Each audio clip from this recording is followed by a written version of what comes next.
Son las 7:30 de la tarde, una hora menos en Canarias. Bienvenidos a la redacción abierta en el Toro Televisión, donde ya estamos dispuestos para contarles, para enmarcarles, para situarles en la actualidad, una actualidad de este país guiada claramente por la corrupción, aquí sin tapujos, con rigor, con valentía y en un ambiente de libertad, que es lo que tiene que imperar en un medio de comunicación que merezca ese nombre. Hoy empezamos con una pequeña entrevista. Hoy nos acompaña Comunidad Solar para presentarnos una gran novedad. Muchos recordarán aquella popular solución del autoconsumo remoto. Fue todo un éxito, alcanzó el aforo completo, pero es que ahora, para los que se quedaron fuera, hay un proyecto que les puede interesar en Comunidad Solar con esta alternativa revolucionaria. Nos acompaña para contárnoslo Ángela Sobrino. Muy buenas tardes, Ángela, y gracias por atendernos. Bueno, la primera cuestión, ¿de qué se trata exactamente este nuevo proyecto de autoconsumo remoto? Buenas tardes, ¿qué tal? Pues sí, os cuento resumidamente. Habrá muchos espectadores que ya conozcan nuestra otra versión de autoconsumo remoto. Además, tenemos muchos comuneros que son espectadores del Toro TV. Y este autoconsumo remoto lo que hace es dar la oportunidad a todas aquellas personas que por una razón o por otra no pueden instalar paneles solares, no pueden acceder a energía renovable. Pues por ejemplo, todas esas personas que viven en pisos, que en España pues es más del 70% de la población, o que tienen malas condiciones de tejado o que no quieren, puede ser una opción, no quiero poner paneles en mi tejado. Pues damos esta opción de poder tener energía renovable en remoto. Tenemos unos parques solares en España y a través de Comunidad Solar podemos hacer que se beneficien de la energía que producen sin tener que tenerla en su propio tejado. Entonces, esta nueva versión del autoconsumo remoto lo que hace es muy parecido. Seguimos teniendo paneles solares en otro parque solar que hemos creado, ya que se completó el primero, y además incorporamos baterías. O sea que cambiáis el sistema de turbinas hidráulicas por el de baterías, técnicamente hablando. Sí, justo. Antes combinábamos un panel más una turbina y así aprovechábamos esa producción nocturna. Lo que pasa es que nos hemos dado cuenta que con lo que está pasando últimamente, si sabéis un poco cómo funciona el precio de la electricidad en España, pues ha bajado mucho en las horas de sol cuando hay producción de energía renovable, el precio es más barato, pero por la noche, en cambio, está carísimo. Es muy caro cuando enciendes pues, para hacer cenas, para ver la tele, el frigorífico y demás. Por la noche los precios son muy caros y no hay ninguna fuente renovable. Entonces, gracias a estas baterías, lo que hacemos es acumular parte de esa producción que hay durante el día, se almacena en la batería y se puede vender en el mercado por la noche en el momento más caro. Sí, Ángela, anteriormente teníais el parque de producción solar en Fuente Álamo, en Murcia. ¿Y qué nos puedes contar ahora del nuevo parque? ¿Dónde estará? Pues este nuevo parque va a estar en Ciudad Real, en un pueblo que se llama Puebla del Príncipe, y va a ser muy similar al de Fuente Álamo. Va a tener 1.867 paneles. En esta ocasión, además, los paneles tienen más potencia, son de 700 vatios y tienen seguidor de eje. Esto lo que hace es que sigan al sol desde que sale hasta que se va y aguanta muchísimas más horas. Todas las horas que está el sol va a coger toda la producción posible. Ángela, cuéntanos, ¿cuáles son los pasos que hay que seguir para unirse a vuestro nuevo proyecto que le llamáis Puebla y cómo podemos hacer para asegurarnos una plaza? Porque supongo que seguirá siendo limitado el número de partícipes o de comuneros, como tú les llamas.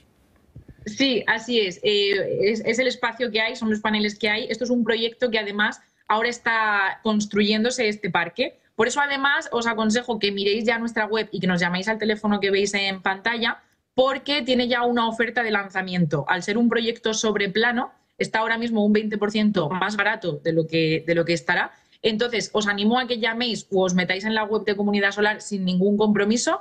Podemos haceros un estudio, tenemos unos asesores maravillosos que os harán un estudio concreto para vuestro caso, para ver cuánto ahorro podéis tener, cómo os pueden quedar las facturas. Y así podéis reservar plaza, porque al final esto es algo que no vais a ver en otro sitio. Es una oportunidad maravillosa para quienes no pueden tener paneles en su tejado y se va a agotar enseguida, seguro, como el anterior. Muchas gracias a la Comunidad Solar por traernos esta nueva oportunidad de conseguir algo de libertad, bastante libertad en algo fundamental que es el consumo eléctrico. El proyecto Puebla suena como una excelente opción para quienes buscan energía renovable con coherencia y sin tener que hacer instalaciones en casa. Así es que muchas gracias, Ángela Sobrino, por compartirlo con todos nosotros. Muchas gracias.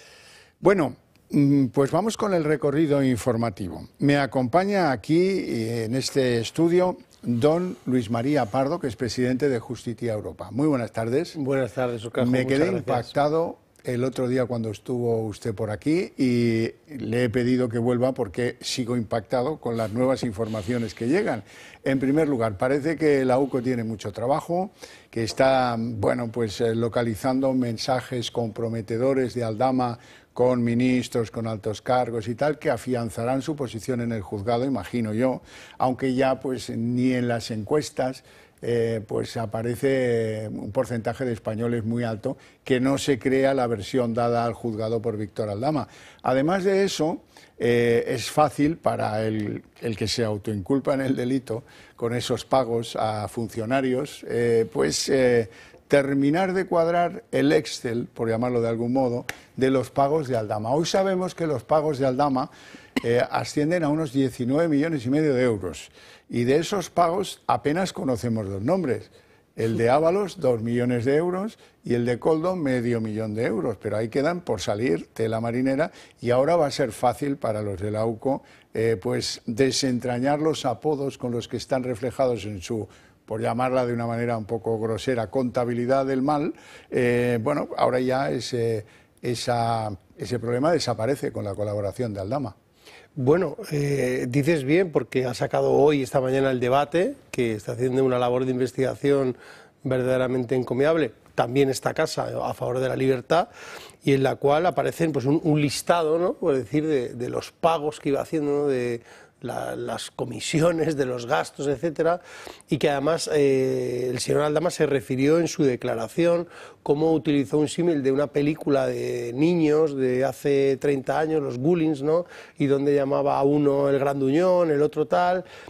Es que esto es todo muy sórdido, de verdad, es muy sórdido, porque además estamos hablando de 19,5 millones de euros, donde aquí hay un listado, pues se hablan de los millones de euros como podríamos hablar nosotros de manzanas en un mercado. Esto es gravísimo, ¿no? Porque si esto se ha quedado reflejado en un Excel, ¿cuánto no habrá? Hoy, creo que ha sido sí, esta mañana ha salido la ministra Montero durante 2 minutos diciendo, bueno, que no conoce a Aldama, que pone la mano en el fuego por cualquiera. Entonces yo inmediatamente he dicho, se ha quemado. Porque si esta persona acaba de decir esto, en una semana va a decir que ella no lo sabía y que, bueno, lo siente, y que, en fin, yo quiero subrayar de nuevo. Aldama el otro día en la declaración dijo una cosa muy importante. Hizo una cronología del informe de la UCO. Sobre este Excel él se explicó y explicó los diferentes cargos que tiene el Excel y por qué lo puso, ¿no?, para hacerle ver a toda esta panda criminal que estaba detrás, que él no era el Banco de España. O sea, que él no era el Banco de España con las comisiones. Y que todo, se lo dijo Ángel Víctor Torres. Y que todo tenía un punto y un límite. Es decir, oye, yo no os puedo pagar esto. ¿Por qué? Porque es que ni yo lo cobro. Entonces, si yo no lo cobro, ¿cómo os lo voy a dar? ¿Hasta qué punto de sordidez llega toda esta historia que incluso al comisionista como que le exigen, como que quieren más y empiezan a aparecer diferentes personas? Como al parecer, según su declaración, Ángel Víctor Torres, que dice, pues yo quiero 50.000, porque si este se lleva medio millón, que menos que me tienes que dar 50.000. Claro, aquí entraríamos también, ¿qué está pasando dentro de todo este nivel de información y de investigación? Porque yo me imagino que la UCO estará hasta arriba, porque aquí se hablan de millones de euros y se hablan de mordidas que de verdad la gente que no esté en casa escuchando dirá, pero bueno, ¿pero esto qué era? O sea, ¿en qué se convirtieron estos 4 años anteriores? En que cada uno pedía, y como decía Sánchez, pide y se te dará. Pues sí, aquí al parecer era pide y se te dará, y en el fondo se les dio. Porque si te coges el Excel y empiezas a analizar cuánta cantidad de dinero hay, pues te llevas literalmente las manos a la cabeza. ¿Qué va a pasar? ¿Hasta dónde vamos a llegar? Hoy y ayer hemos tenido unas declaraciones de rigor, pero la semana que viene son claves. La semana que viene declara una unidad de información de la Guardia Civil, del comandante Villalba, que era el que presuntamente daba protección al Aldama, pero no le dio protección durante 4 o 5 meses, no, durante años. Y les cambiaba los móviles por unos, dice que encriptados, que luego ya... Y se cambiaban los teléfonos como los vasos de agua, es decir, cada 2 por 3. Y esto va a ser fundamental para conocer hasta qué manera esta organización, por decirlo de alguna manera criminal, estuvo durante meses o durante años trabajando con una seguridad extra que era pues que un servicio de información les estaba protegiendo, ¿no? Enlazo con la UCO. Claro, aquí tú tienes al Servicio de Información y la UCO. Claro, ¿y la UCO en qué posición está? Porque al final es siempre Guardia Civil, están haciendo un trabajo, pero no solo aquí, en el caso Koldo. En el caso del hermano ya están llegando noticias de que puede ser que en las próximas horas o en los próximos días aparezcan nuevos informes respecto de la posición que se ha podido averiguar, de los correos electrónicos, etcétera, etcétera, e incluso estaríamos viendo de que se pudiera, a la raíz de ese informe, pues traer más personas a la causa. Está el caso de la mujer del presidente, de Begoña, donde hoy se han aportado unos correos electrónicos donde se viene a certificar que la asesora que estaba allí resulta que tenía participación en toda esta historia. Bueno, pero ¿qué más necesita España? ¿De verdad? ¿Qué más necesitamos los españoles para ver que no se puede continuar un minuto más con esto? Medios de comunicación valientes que lo cuenten. Periodistas de investigación y de tribunales, 2, y acusaciones populares. Ahí lo tienes. La sociedad civil. La sociedad civil, fíjate, se ha convertido en periodistas de investigación, El Debate, La Razón, Voz Populi, el que quiera, periodistas de investigación de tribunales que se dedican a dar información real de lo que están viendo. Medios de comunicación como este, libres, donde se expone una información y dice, oiga, está pasando esto. Y luego acusaciones populares que, por cierto, nos quieren quitar de en medio, porque somos el estorbo. El estorbo para que una fiscalía que se encuentra politizada y partidizada sea la que actúe y la que te diga a ti sí y a ti no. El caso, por ejemplo, famoso del fiscal general del Estado, ¿no? Donde ahí se politiza, donde aquí en el caso de Begoña hay 2 defensas, la de Begoña y la fiscalía. Claro, las acusaciones populares sobramos. ¿Por qué? Porque somos a lo mejor ese punto final entre medios de comunicación, periodistas de investigación, acusación popular y que llevamos a la gente a la justicia. Además, en este país, los grandes casos de corrupción han sido casi siempre, por no decir la totalidad, denunciados por las acusaciones populares. Por eso nos quieren quitar de en medio. Aparte de la Guardia Civil y de la UCO, que con todas las presiones que están sufriendo, están haciendo un trabajo encomiable, cuando además están viendo cómo a Aldama le daban una medalla al mérito de la Guardia Civil, ojo, y hay guardias civiles que se han dejado su vida durante estos 40 años y jamás van a tener esa medalla. Desde luego. ¿Cómo van los intentos de esas acusaciones para conseguir la imputación de algunos de los ya reflejados en la declaración de Aldama el otro día? Pues ahí tienes tanto a Vox como a Acteoir, que ellos ya han solicitado una serie de diligencias de investigación respecto a la declaración de Pedro Sánchez como imputado, porque es que no puede venir a declarar de otra manera. Montero, Torres, Armengol, bueno, tienes la lista. Hoy hablábamos en una conversación, voy a decir privada, pero creo que lo puedo decir, es que no queda un ministro ya. Es decir, ¿quién es el ministro que no esté en esta lista? Nosotros hemos decidido adherirnos a esos recursos porque compartimos perfectamente lo que estas acusaciones populares están manifestando y nosotros queremos esperar al lunes y al martes para ver cómo se pronuncian los guardias civiles para incluir a más personas dentro de esas posibles responsabilidades penales que pudiera haber, ya que Marlaska es el ministro del Interior, del que dependía esta unidad. Por cierto, no quiero que se nos escape, pero hay una interesante revelación hoy en torno a una compañía constructora, Cibis Global, que recibió con el enfado de Santos Cerdán, que tenía otro tapado para conseguir esa adjudicación, una adjudicación que defendían los de Koldo García. Lo publica El Confidencial, que se me olvidaba la fuente. Bueno, pues si la pelea por a quién adjudicamos una obra pública es el leitmotiv de la trama, esto explica mucho del cupo y de la trama. Es que la noticia lo dice todo, ¿no? Dice, es que lo está diciendo todo. Es decir, Santos Cerdán, al parecer, según esa información, intercede porque, claro, se rompe el cupo. Claro. rompes la familia. Entonces, te has metido en mi territorio y eso me pertenece a mí. Por lo tanto, ustedes me tenían que haber pedido permiso a mí para poder operar. Bueno, pero ¿en qué se ha convertido España? Y lo decíamos el otro día. Es que esto, la mafia italiana, no, pero es que esto es peor que la mafia italiana. Es decir, usted tiene dividida España al parecer y sin que nosotros lo sabíamos en una serie de territorios donde hay que llamar a la puerta para pedir permiso para realizar diferentes operaciones. Eso es una constructora. Y llevar billetes. Y solamente sabemos eso. O sea, solo ha salido eso, una constructora de Cibis, no sé si es de Valencia, ¿dónde es? Es decir, pero bueno, ¿y qué gallega. ¿Y qué puede haber detrás de esto? ¿Cómo estaba dividida? Yo quiero saber el mapa de España, cómo lo tenían dividido. Sí, sí. O sea, quiero saber las personas para proceder contra todos ellos y llevarlas a un juzgado. Eso nos lo dará la interpretación del Excel contable de Aldama y a quién pagó, y luego pues ya él contará por qué. Los porqués son muy importantes. Bueno, entonces me quedo con la copla. Hay que estar mañana y pasado pendientes de David Azagra, el hermano, porque ahí va a haber novedades, ¿no? Yo pienso que sí. Yo pienso que en esta semana estamos en horas de que pueda haber novedades. Yo creo que la UCO ha investigado y que está en disposición de aportar estos informes. Pienso que va a ser de manera inmediata y que van a ser clarificantes respecto de la posición que se tenían. Por cierto, que lo llevábamos esperando desde hace tiempo y que entendemos de que con el volumen que tiene ahora mismo la Unidad Central Operativa de la Guardia Civil, sobre todo delitos económicos, donde básicamente por la corrupción que tiene ahora mismo el Partido Socialista, pues eso hay un overbooking. Debe haber entrar ahí y decir, oye, ponte a la cola porque no damos abasto. Pues yo creo que las próximas horas se va a dar un poco de luz sobre ese procedimiento y en esa labor investigativa que hace la Guardia Civil, que es verdaderamente encomiable y que hay que aplaudirla todos los días.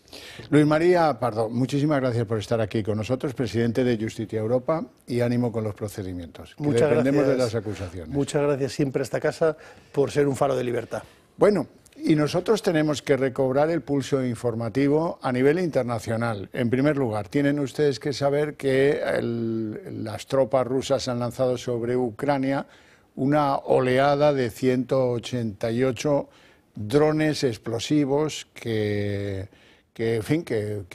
hay que reseñar para que vean que la guerra en Ucrania sigue siendo intensa y cruel. Al mismo tiempo, Ucrania ha vuelto a atacar a Rusia con misiles de largo alcance estadounidenses que se llaman ATAC-MS, y el Kremlin anuncia represalias como ocurrió la primera vez. Los cohetes de largo alcance ucranianos de fabricación americana han golpeado un aeródromo y un sistema de defensa antiaéreo de la provincia de Kursk. Bien, y dicho esto, noticias que hacen temblar al mundo, además de la guerra de Ucrania o de la guerra en el Líbano y en Gaza, que también va requete mal.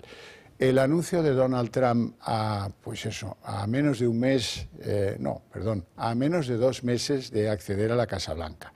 ¿Qué dice Trump? Que va a imponer aranceles a Canadá y a México en un 25% de las cosas que compren o que destinen a la exportación a Estados Unidos, y que van a aumentar un arancel extra del 10% a los productos que envía a Estados Unidos China.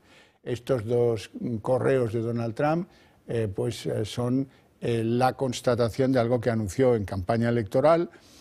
Curiosamente no habla de Europa, curiosamente pues aún estamos en la confianza, no sé muy bien si merecida o no, de que no haya las mismas sanciones o parecidas hacia los productos de exportación europea que van camino de Estados Unidos.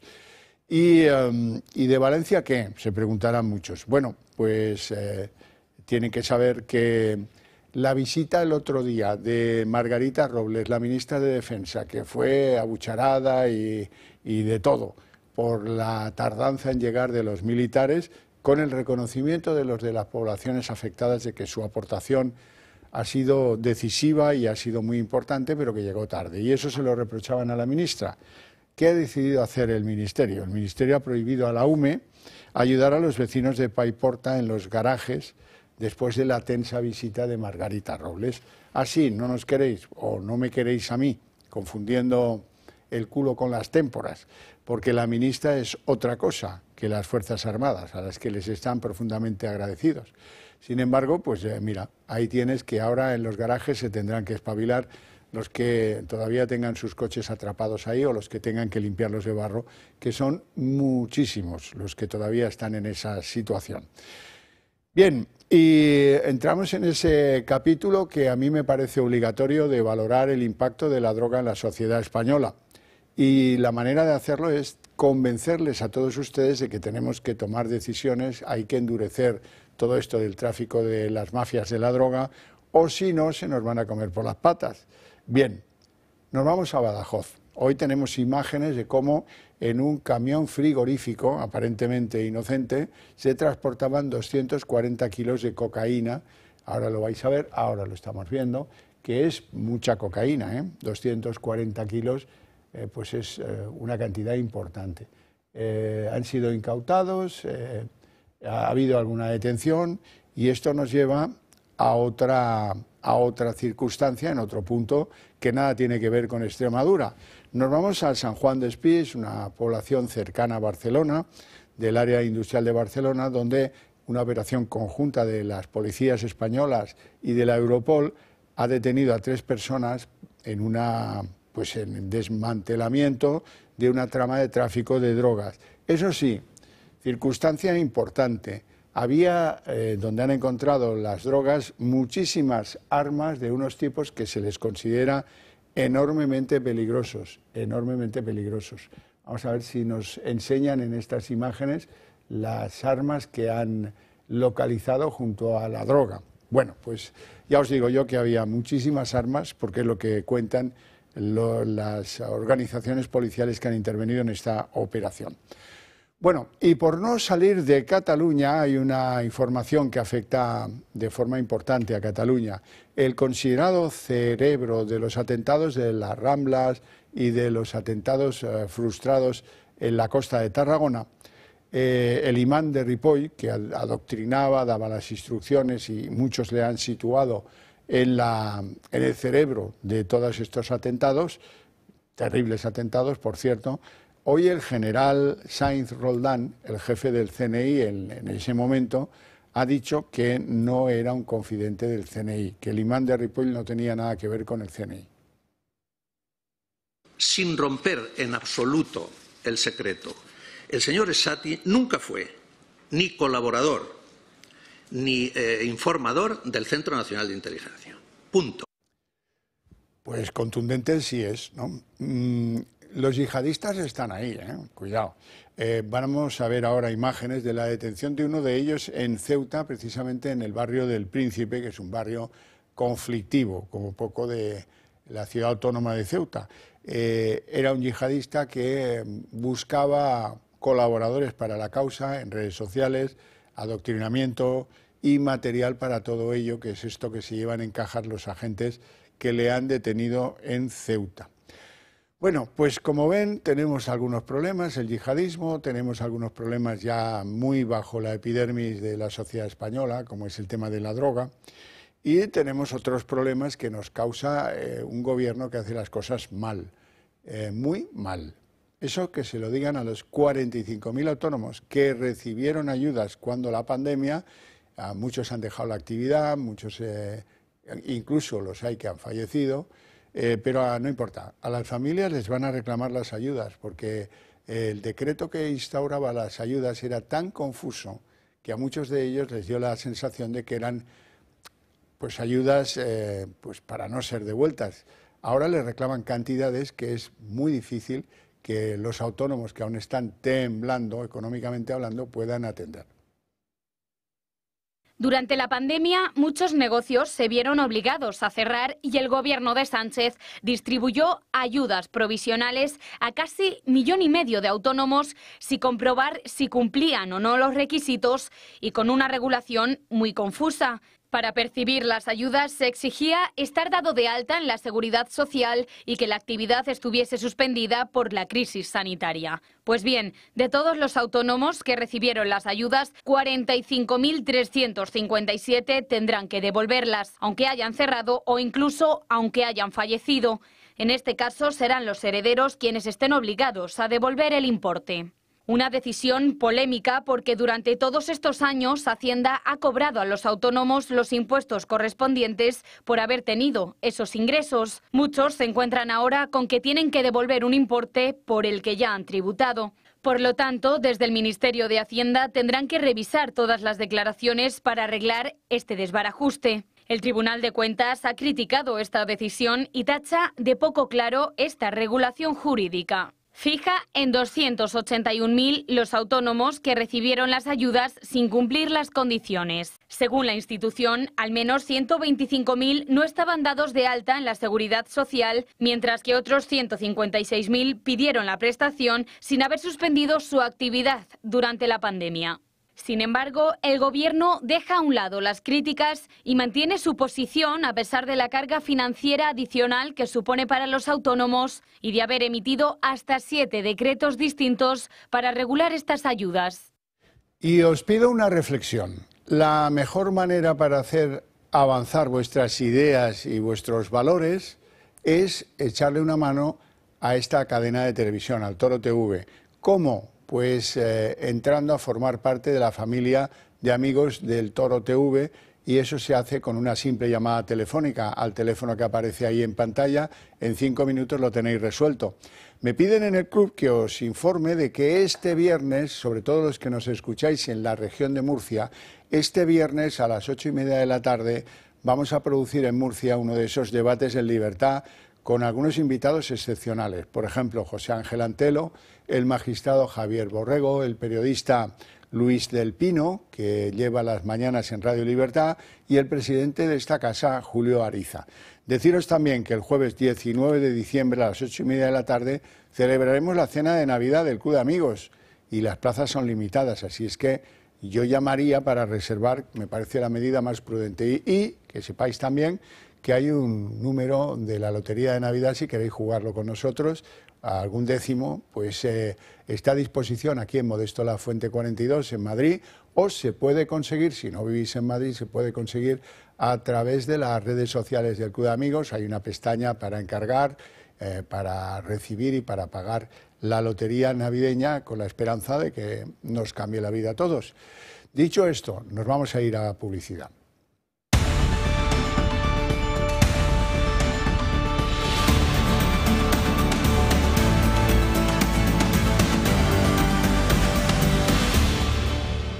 Son las 8 en punto, momento en el que abrimos nuestra mesa de análisis político y les presento a nuestros invitados. Hoy, don Mario Garcés, que además de político ha sido alto funcionario del Estado en diferentes administraciones y cometidos, y es un intelectual dentro de la clase política. Muchísimas gracias. Bienvenido. Muchas gracias. Gracias a usted por venir aquí. Don Luis Suñer, economista y vicepresidente de Acción Liberal. Muy buenas tardes. Pues muy buenas tardes. Pues sea también muy bienvenido.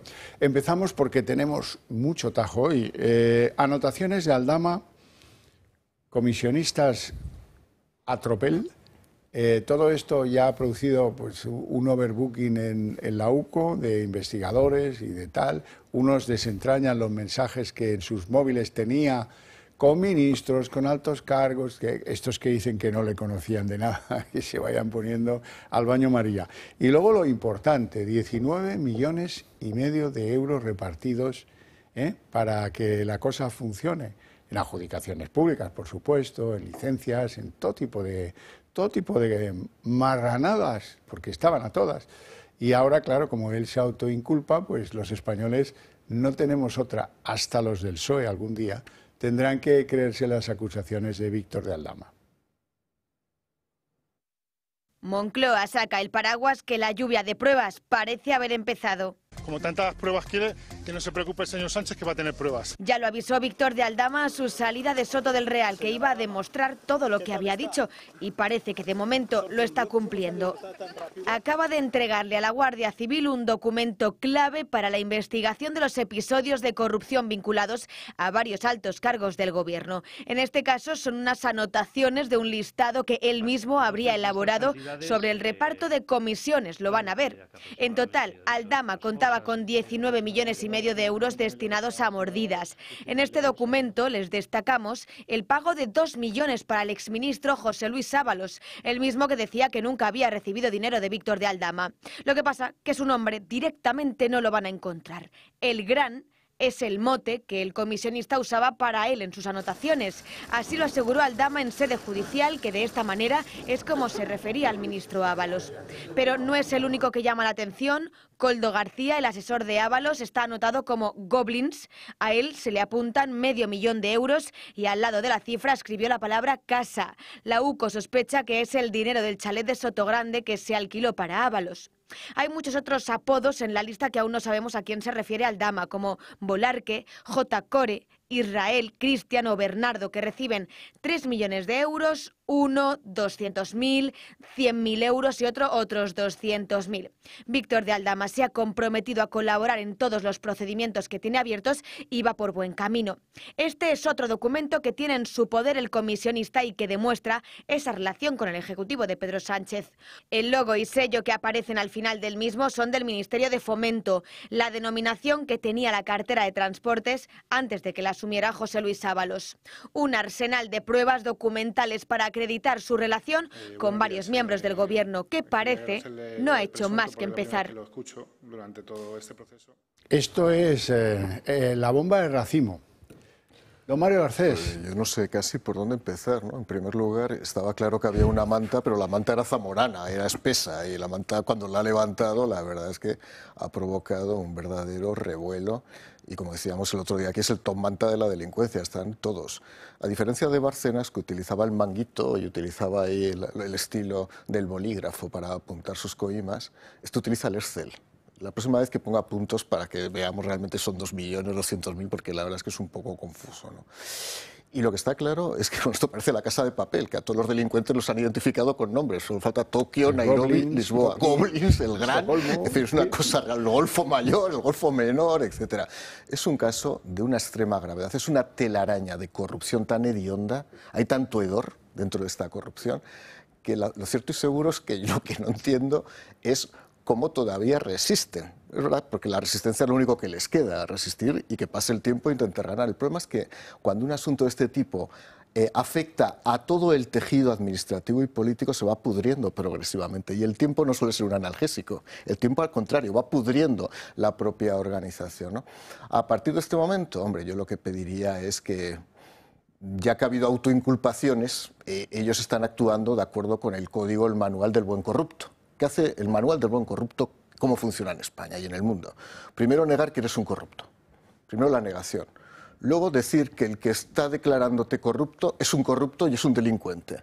Y en tercer lugar, decir que el otro partido es más delincuente que tú. Ese es el manual. Esos 3 escalones ya los hemos recorrido. Claro, el problema es que estamos en el cuarto ya el cuarto ya no da más de sí, ya solo falta matar al Dama, ojo.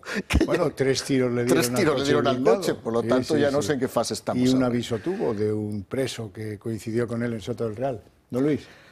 Que es el nexo común, porque como hemos dicho muchas veces, es el perejil de todas las salsas, ¿no? El señor Aldama. Es decir, cómo tenía, ¿no?, una red tan amplia, ¿no?, de políticos y de miembros de la administración bajo su manto o bajo su Excel, ¿no? Esta Excel que hemos visto. Y entonces, bueno, pues a mí me sorprende sobre todo la extensión, ¿no?, del caso, es decir, cómo tiene relación con todos y cada uno, ¿no?, de los miembros de lo que denominaríamos la familia, ¿no? Este papelito que hemos visto del Ministerio de Transportes diciendo este es nuestro chico y nos representa.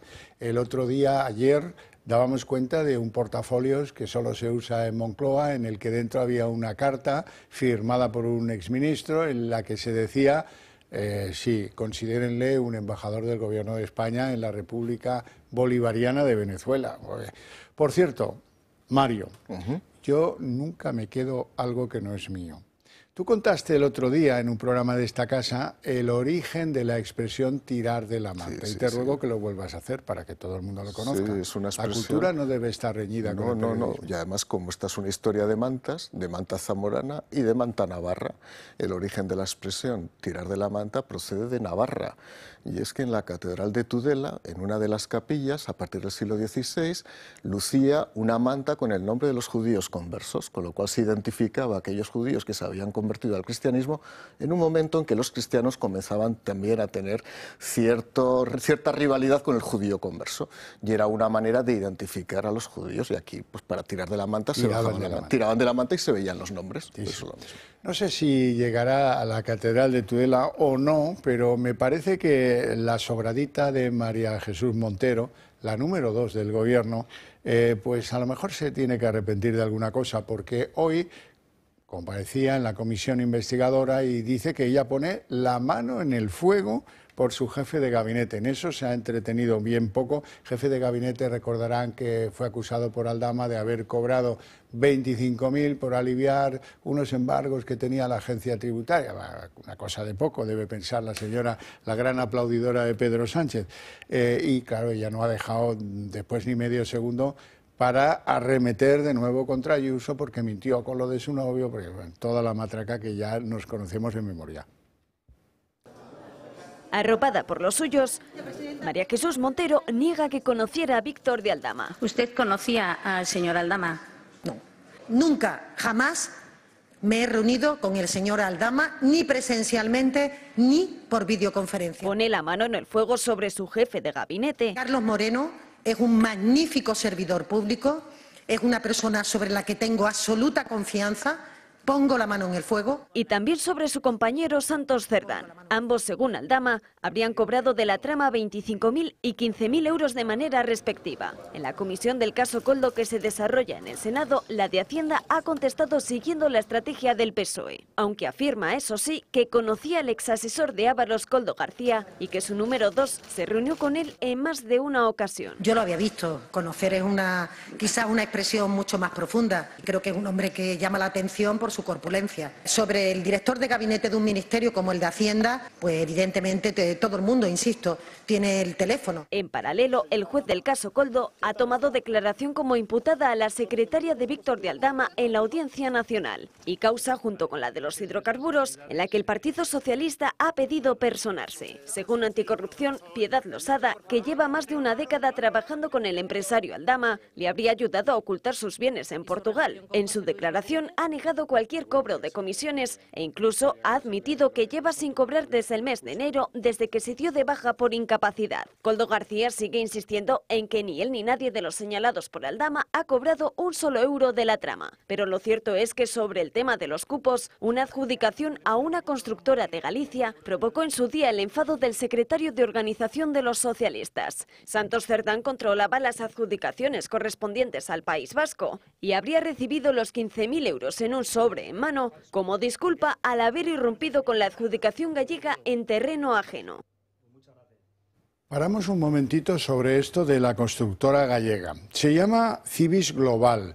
¿Y qué produce el enfado entre Santos Cerdán, secretario de Organización del PSOE, y la trama de Koldo? Bueno, pues uno defendía a Cibis Global, que acabó por llevarse una adjudicación pública, y el otro defendía a otra compañía, y claro, pues había un conflicto de intereses.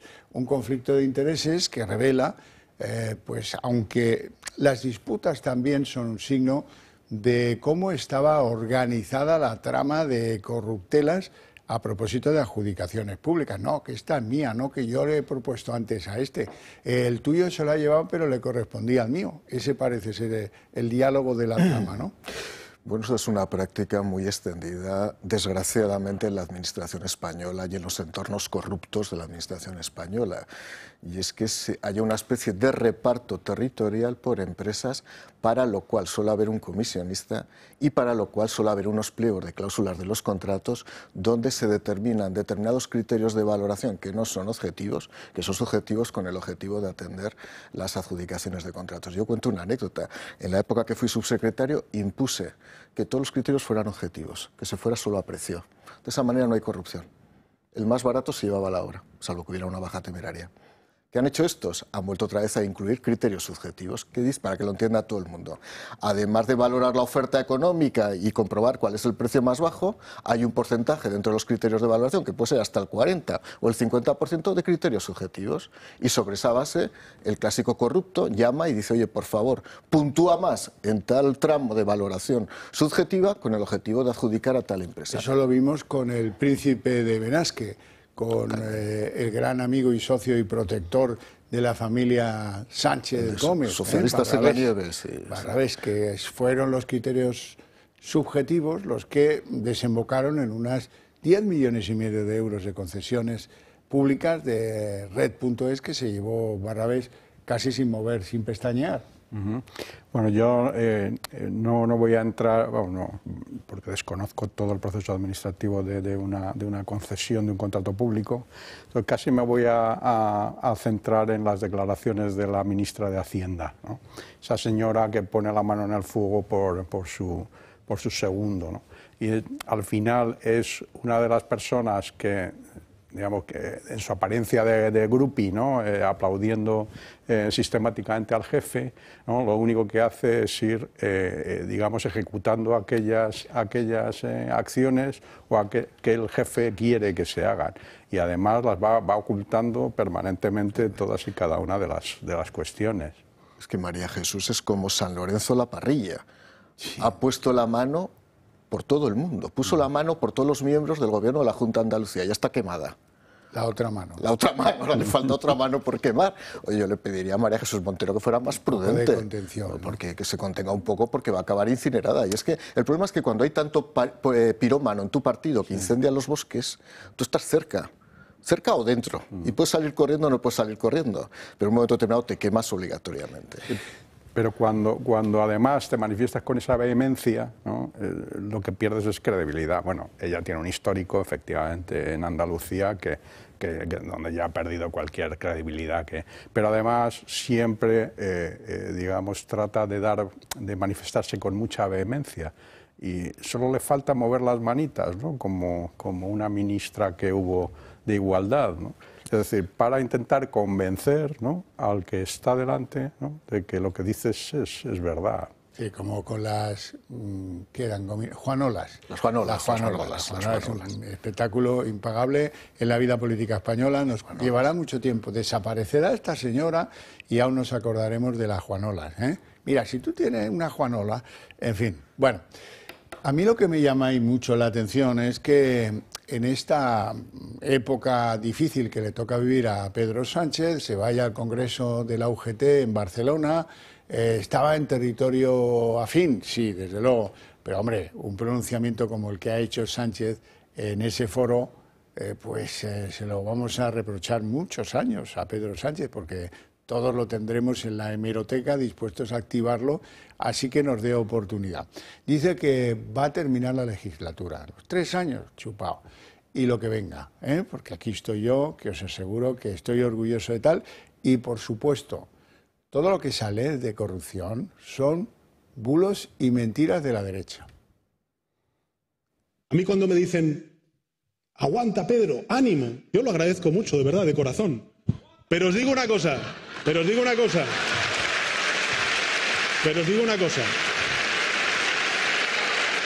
Os lo agradezco de corazón, pero en fin, 3 años y los que vienen después de esos 3 años. Y los que vienen. Hombre, caradura acreditada, sí. Récord europeo de caradura y de fatuo también, pero hombre, esto ya es de récord mundial de la caradura, ¿eh? Tenía que haber dicho 3 años y 1 día, como los presos. Sí. Le queda después, ¿no? Vamos a ver, yo siempre de Pedro Sánchez, que lo conviví con él en el Congreso de los Diputados y me gustaba observarlo, es un personaje que al final acabará con sí mismo por su prepotencia, su soberbia y su chulería. Yo no sé si la oposición lo hace bien o mal, yo tengo mi propia opinión, pero él se está acabando su propia tumba, y lo hace por las formas. Este país puede sobrevivir a la corrupción, este país puede sobrevivir a ciertas cosas, no sobreviviría a crisis económicas si se juntara con la corrupción, pero en lo que no puede soportar esta chulería de bar, con el que se comporta sistemáticamente. Él lo que pasa es que lo tiene claro, ¿eh? Él tiene una proyección temporal de que va a aguantar la legislatura, que quede claro, esto es un anuncio para navegantes, y él es un jugador a largo plazo. Usted no es un jugador de recorte, de regate corto, de a ver cómo ha ido la semana puede ir bien, mal, tirará una papelera, se cabreará, tirará papeles en Moncloa cuando se pone irascible, pero lo cierto y seguro es que este tiene la tendencia a perpetuarse. Bueno, pero eso se debe a que... ¿A quién debe temer Pedro Sánchez? A los periodistas que investigan qué es lo que pasó, al informe de la UCO, esto ya lo arreglaremos, no sé yo muy bien cómo, a la Fiscalía Anticorrupción, eso sí sé cómo lo van a arreglar, y ¿a quién más? A las acusaciones. Vamos a intentar evitar a las acusaciones, expulsarlas de los procedimientos. A la UCO ya le daremos unas medallas para que se las repartan, ya veremos cómo se resuelve eso. Y él debe pensar, como buen jugador de ruleta que es, que en el casino es suyo y que, por supuesto, cambia el peso de la bolita y puede adivinar lo que va a salir. Luis. Bueno, cuando estaba expectante a lo que iba a decir, cuando pues voy a anunciar, y pensaba que iba a anunciar que les iba a dar más subvenciones a los de UGT para que comieran más marisco, ¿no? Pero bueno, el que efectivamente, ¿no? Más que de largo plazo, él está aquí para, digamos, ostentar el poder y aprovecharse de él, ¿no? Aprovecharse económica y materialmente, en realidad, ¿no? Y de hecho se ve en la actuación que tiene con su pareja, ¿no? Es decir, que sí, ellos tratan de dar una forma, ¿no? como de estadista o de estadistas, ¿no? Cuando en realidad de lo que tratan son dos pícaros, ¿no? Aprovechándose de los recursos públicos. Y entonces esto lo va a mantener hasta el final, porque salvo que la justicia encuentre algo, lo va a mantener hasta el final. Ahora, el problema que tenemos en este momento, y que se verá en las encuestas que aparecen ahora, es que sus apoyos en este momento no son tan voluminosos como los que le han llevado a la Moncloa. Entonces veremos si en estos 3 años estará intentando que eso sí, que puede eso que crezca, viva en ¿no? un universo Matrix, puede que sí, pero yo no le tengo por tonto, y él sabe pues que la cuerda se va acercando al cuello, y que no en un sitio. Antes hablábamos aquí con Luis María Pardo de que en horas breves vamos a conocer datos reveladores de lo del hermano, que dice no llamarse Sánchez sino Azagra, ¿no? Bueno, pues el día que no es una cosa es otra. Así es que, bueno, haría bien, por lo menos en ser un poquito victimista, que es lo que se espera de un líder político. Mire usted, un poco más humilde, sin chulerías, despertar el tierno cariño del votante. No, aquí arrasando, hombre, que esto está en la UGT, son unos subordinados, como esa que trabaja en Moncloa, de la que hablaremos, pero será después de la publicidad.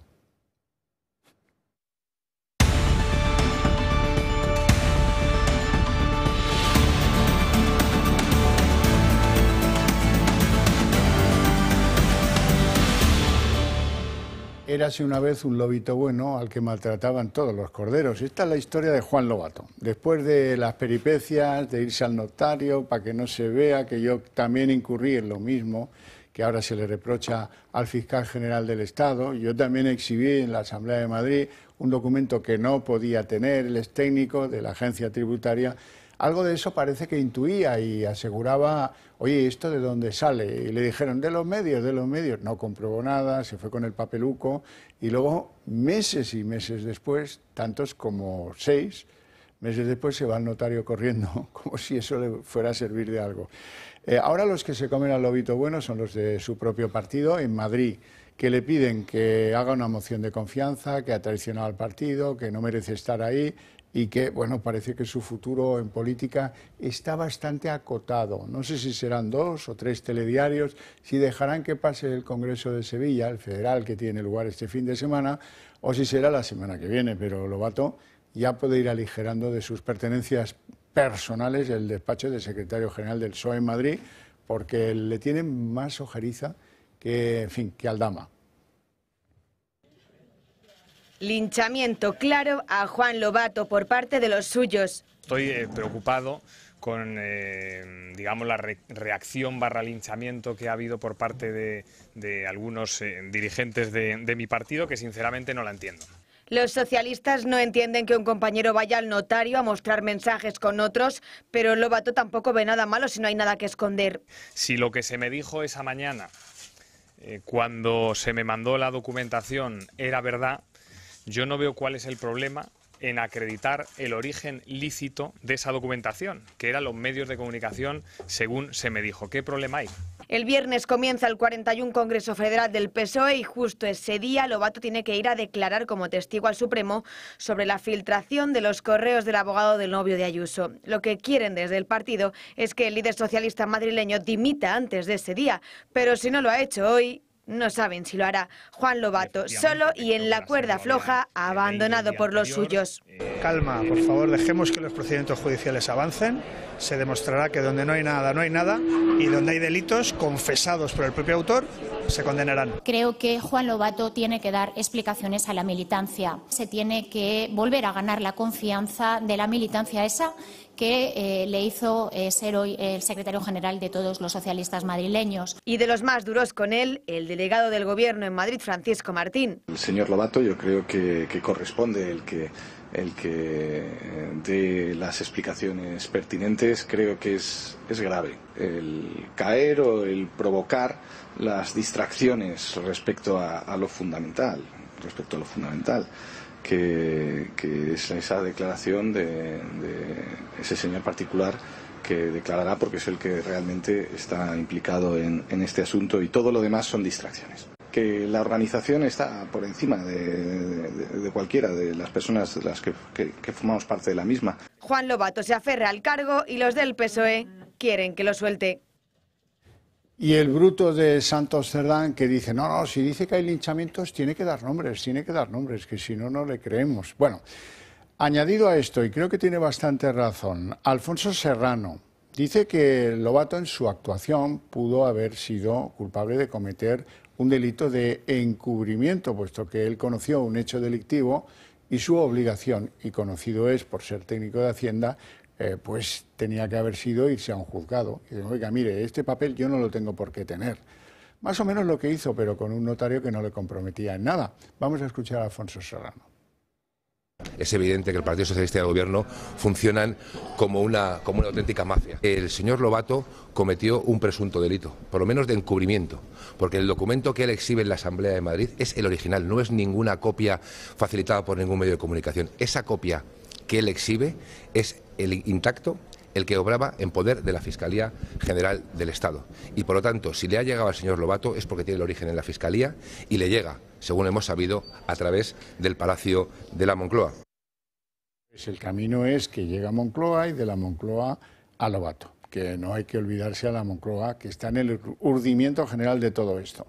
Y analizando lo del fiscal general del Estado y lo de Lobato, hacía estas declaraciones hoy Pepa Millán de Vox. Que hemos presentado un escrito para pedir el cese del fiscal general del Estado, señalado por la Guardia Civil como actor principal en la filtración de datos de ciudadanos anónimos.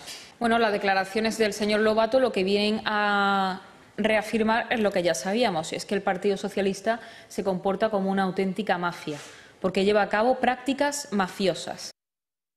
Mario Garcés. Voy a empezar por una declaración que ha hecho el delegado del Gobierno, que es ignominiosa, pero es la síntesis de los partidos políticos. Dice, por encima de la organización no hay nada ni nadie. Por encima de la organización de tu partido está el derecho y la ley penal. Y cualquier persona que en tu partido político, sea el Partido Socialista u otro partido, transgreda el Código Penal, evidentemente tiene que responder penalmente. Pero esto es el régimen del fanatismo y del juliganismo. En segundo lugar, Juan Lobato es técnico de la Hacienda Pública, es una 2 del Ministerio de Hacienda, y él sabe perfectamente que si le llega un documento que forma parte del soporte de una inspección tributaria, y estoy hablando ahora como inspector de Hacienda, evidentemente es que ha habido una filtración. Cuidado, no estamos hablando de que se haya filtrado exclusivamente una consulta tributaria a la base de datos tributaria. Es que se ha conocido el soporte documental. Yo todavía no sé quién es el inspector o la inspectora que lleva este caso, pero tendrá que responder también. Y lo tendrá que hacer. O debería estar preocupado o preocupada, porque de hecho la agencia tributaria debería haber abierto ya un procedimiento de investigación y, en su caso, incoar un expediente disciplinario por revelación del secreto profesional de un determinado actuario de la agencia tributaria. Bueno, puede que ocurra, y creo que es el caso, que la filtración se produzca en Fiscalía. Claro. Esto porque ha habido declaraciones de sindicatos, incluso de la agencia tributaria. Si es de la agencia tributaria, no hay problema, porque también la presidenta, por cierto, participo en una mesa redonda con ella dentro de unos días, de los inspectores de Hacienda, dijo que había que investigarlo también ese de la agencia tributaria. O sea, yo no sé dónde viene la filtración, pero desde luego la agencia debería investigarlo. Si la filtración viene directamente del señor este del cianuro, pues evidentemente pues tendremos que comprobar pues que realmente se ha podido cometer un delito, o se ha cometido un delito absolutamente manifiesto por parte del fiscal general del Estado. Dicho esto, las declaraciones de Lobato son unas declaraciones pensadas, las de hoy. Lo que pasa es que son tan torpes, como ya no tiene escapatoria, por muy pensado que está, hace el ridículo. Y no soy el más tonto. Yo a Juan Lobato le tengo cierto aprecio personal, pero lo he conocido desde hace años. Pero desde luego hoy ha hecho el ridículo una vez más. ¿Por qué? En primer lugar, sus declaraciones no van dirigidas al PP, al cual evidentemente le lanza un baño de aceite al final, como no puede ser de otra manera, porque es la coda musical de todos los días, ¿no? Pero sus declaraciones van contra el Partido Socialista, que lo ha chicharrado ya. O sea, las declaraciones de Reyes Maroto, del delegado del Gobierno, del resto de gente, es que este es un cadáver político. Por cierto, la presidenta de la gestora del Partido Socialista en Madrid, quiero recordar que es Isaura, que es la mujer del que era jefe de gabinete de Pedro Sánchez. Es que aquí todo es una especie de economía política circular, funciona todo en una especie de envoltorio raro donde cada uno tiene una relación de familia, pero en el sentido más estricto napolitano. A mí cuando me dicen, no, es que nosotros tenemos una legitimidad de 140 años porque el Partido Socialista se fundó, digo, y la mafia calabresa también en sus orígenes modernos se fundó hace 140 años, ¿y a mí qué me quiere decir? Eso no da legitimidad para actuar ni para ser más inteligente o menos inteligente. Pero como decía, esas declaraciones van contra su propio partido. ¿Qué es lo que tenía que haber hecho? Si realmente él entendía que en el momento que recibió esa documentación había una posible irregularidad de carácter administrativo penal, tenía que haberlo puesto de manifiesto. Ahora no, ahora va corriendo directamente al notario porque intenta de alguna manera protegerse de ella. Hay tres opciones y con esto acabo. Una, cuando alguien se encuentra ante una situación de este tipo, yo he visto algunos casos, no en el Partido Socialista. Una, cuando ves que se ha podido cometer un delito, acudes directamente a la Administración de Justicia, oye, se ha cometido un delito. Dos, no hacer nada, formas parte del clan político, oye, cuidado, no voy a hacer nada, que aquí me serán automáticamente la hierba por los pies. O tres, hacer un movimiento compulsivo de este tipo, voy a ir al notario, de alguna manera voy a intentar prevenirme por si ven algo, lo que pasa es que ya está muerto. Sí, a ver si cuela, pero es que está muerto. Es que ir al notario ahora es absurdo. Ir al notario en su momento, que a mí me pasó una historia con una persona que yo tuve directora general hace tiempo, que se ha hecho muy famosa en los últimos tiempos, pues la verdad es que también le dije, pero si tú eras consciente de que había una comisión de un delito en una determinada administración, ¿por qué no lo hiciste en su momento y por qué vas al notario? Tú te vas directamente a la Administración de Justicia. Cuando alguien va al notario es porque piensa que, ojo, así de alguna manera esto va a rebajar mi posible responsabilidad. Me cubre, pero no cubre absolutamente nada. Y ya de paso, ya que estoy en la notaría, hago testamento. Por lo menos político. Hay un articulista en un medio esta mañana, yo creo que muy acertadamente recordaba las palabras de Churchill sobre Chamberlain, ¿no? Donde decía, esto te dieron a elegir, ¿no? Entre el deshonor y la guerra, elegiste el deshonor, ¿no? Pues ahora tienes la guerra, ¿no? O sea, tienes el deshonor y encima tienes la guerra con la familia, ¿no? Con esa familia que no vive en Long Island, ¿no? Como en la famosa película de Coppola, sino que vive al principio de la carretera de la autopista A6, ¿no? en Madrid. Y entonces, bueno, pues al final este hombre está entre dos frentes. O sea, por un lado es conocedor de que posiblemente ha incurrido en un delito por, digamos, por seguir, ¿no? las instrucciones del jefe, ¿no? Pero por otro lado dice, bueno, pues ahora que esto va avanzando, pues a lo mejor a mí me afecta. Y entonces me entra el miedo y me voy al notario. Y entonces pues ya sale, ¿no? la familia a buscar. Exactamente, ¿no? Lo hace el día después de que intervengan los móviles del fiscal general del Estado en su propio despacho de trabajo. Bueno, antes de pasar a otro tema, quiero que sepáis que María Jesús Montero no rectifica sus posiciones. Podía ahorrarse ciertos comentarios sobre cómo vive, dónde vive Isabel Díaz Ayuso, pero no lo hace. Ella no revela, que dicen los aragoneses. Lo importante es que uno no puede desviarse realmente de lo importante de este tema. Y lo importante de este tema es que aquí hubo una presidenta de la Comunidad de Madrid que mintió, y su director de gabinete, a propósito de la situación procesal de su novio, de su pareja, y por tanto poco hay que desviar el foco de eso, que es lo fundamental. Si suena argumentario y tiene moho como los argumentarios, igual es porque es un argumentario, porque dicen todos más o menos lo mismo, ¿eh? Hay que ver qué coincidencia, ¿eh? El relato es el relato. Bien, por cierto, y hablando del fiscal general del Estado, Alvarito García Ortiz, hoy le han desmentido en algo muy importante que tendrá su trascendencia en el Supremo, espero yo. Los mensajes desmienten al propio Álvaro García Ortiz porque sabía que se estaba investigando al pareja de Ayuso 5 días antes de la filtración, el tiempo que dio para urdirla, para que la fiscal encargada del asunto le sacara del Bernabéu y le dijera, echamos un poco más de cianuro, tienes bastante con esto, ¿dónde quieres que te lo mande? Dice, me lo mandas a mi correo de Gmail, perdón, el privado, por supuesto. Y, oye, en horas aparecía publicado esto que aparentemente es un acuerdo, el papelito era un acuerdo entre el abogado de Alberto González Amador y la Fiscalía, y bueno, tú pagas esto y no ingresas en prisión, lo que fuera. Bueno, el fiscal general del Estado plasmó por escrito que la primera vez que supo de la existencia de los correos entre Hacienda y los abogados del pareja de Ayuso fue el 13 de marzo. Pero la UCO lo ha dejado en ridículo, porque ha demostrado que el día 8 ya conocía este asunto. Y las órdenes, pues así que aprieten a los fiscales que están por debajo de Alvarito, saldrán y veremos todos que fue, si no el 13 mismo, el 14 por la mañana, cuando ordenó que le pasaran los papeles, etcétera, etcétera, y a partir de ahí se arma la que se arma. Y también me ha llamado mucho la atención que la UCO esté investigando una especie de plan profesional para premiar a la fiscal que envió los correos a García Ortiz, que es Pilar Sánchez Aceras, si yo no ando equivocado, ¿no? Bueno, pues esta es la señora a la que ya le estaban preparando pues una especie de plan de pensiones, ¿no? Vamos a agradecerle el gesto que tuvo, porque las cosas, vienen como vienen. Sí, efectivamente. Bueno, ya conocíamos de inicio, ¿no?, el resultado, ¿no?, por así decirlo, es decir, la revelación de secretos, ¿no?, que implicaba el proporcionar públicamente una información fiscal sobre una persona privada. Entonces, nos faltaba por ver cómo se había producido y yo creo que ya llegamos a ello, ¿no? Es decir, que hay unas instrucciones por parte del fiscal general del Estado a una, iba a decir colaboradora, a una cómplice suya, que es la fiscal, ¿no?, de jefe, ¿no?, creo, de provincial, ¿no?, y que llama a su vez al fiscal, ¿no?, al campo del Atleti para ir reuniendo todos y cada uno de los correos que se intercambiaron entre el fiscal y la defensa del novio de Ayuso, de la pareja de Ayuso.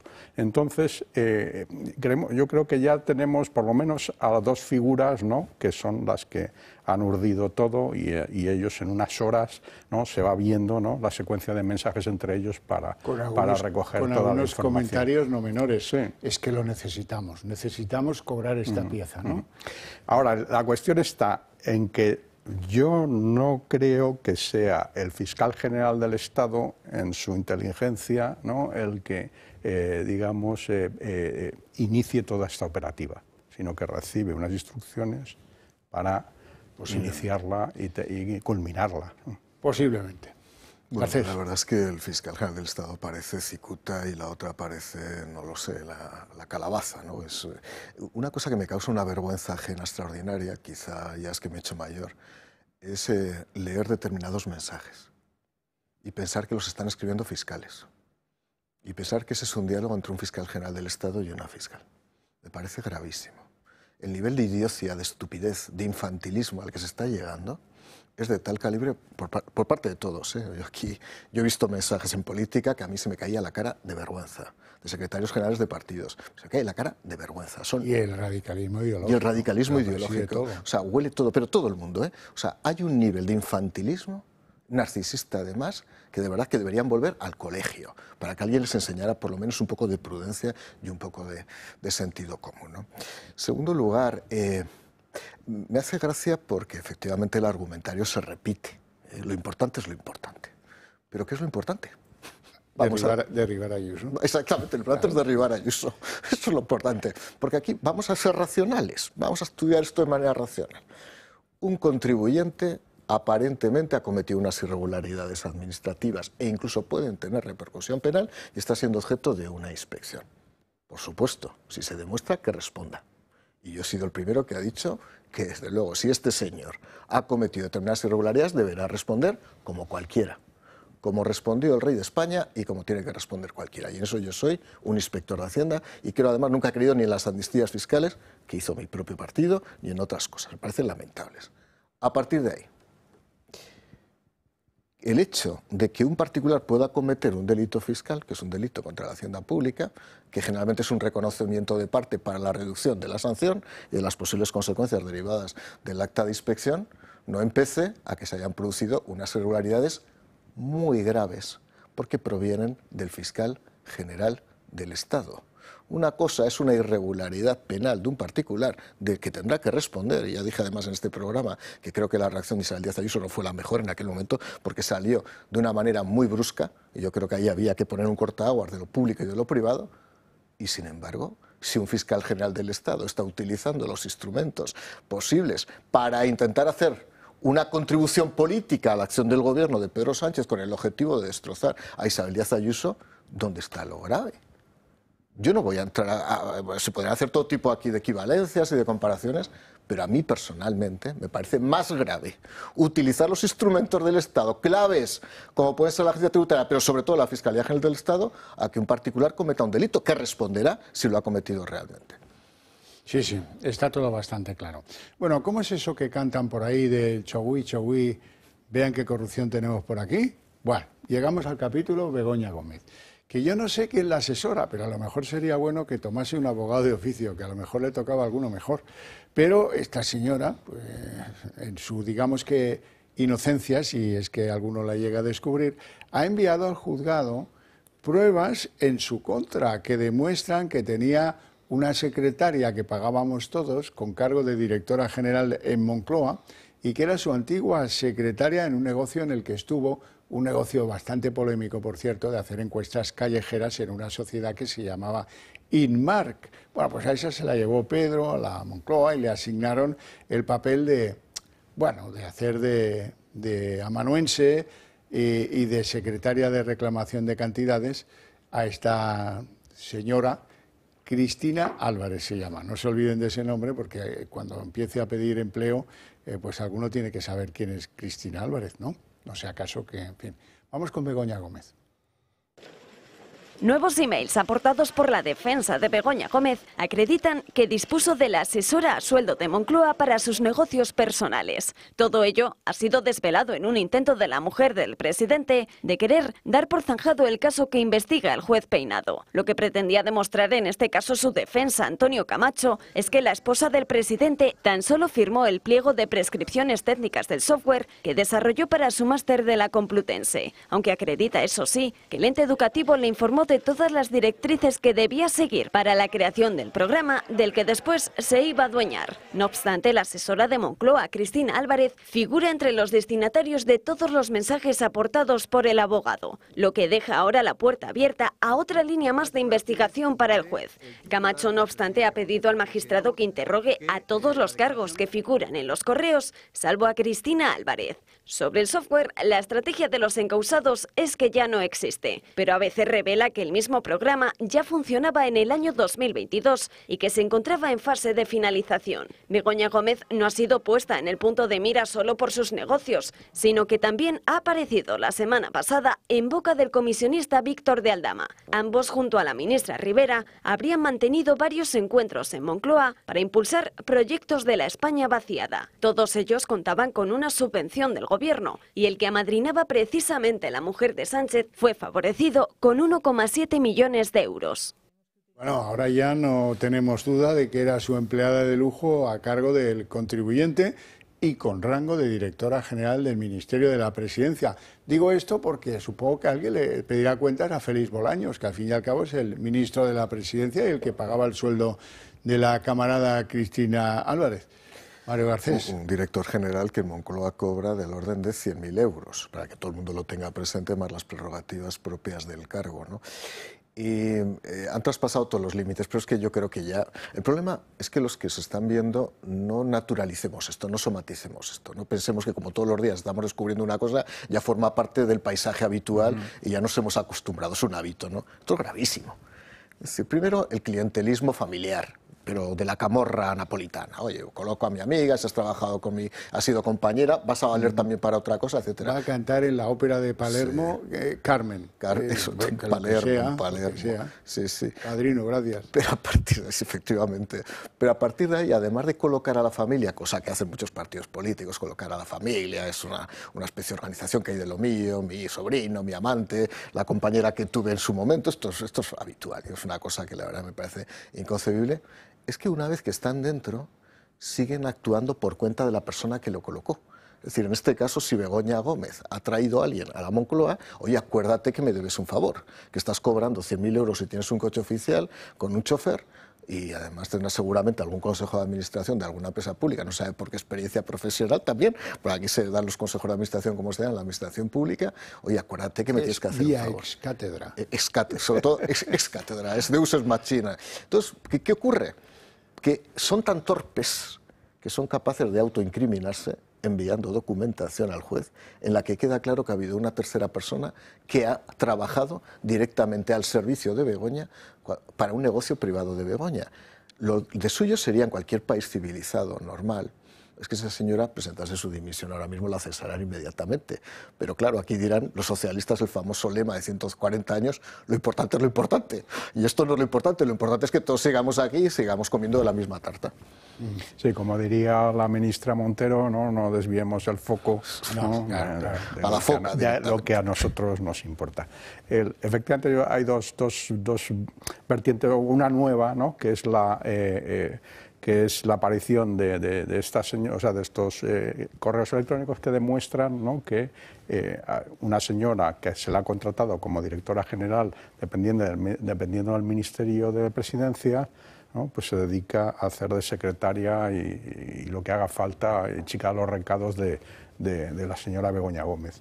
Entonces yo apuntaría a un problema, a un posible delito de malversación por parte del Ministerio de la Presidencia, ¿no? Es decir, estás contratando a una persona con recursos que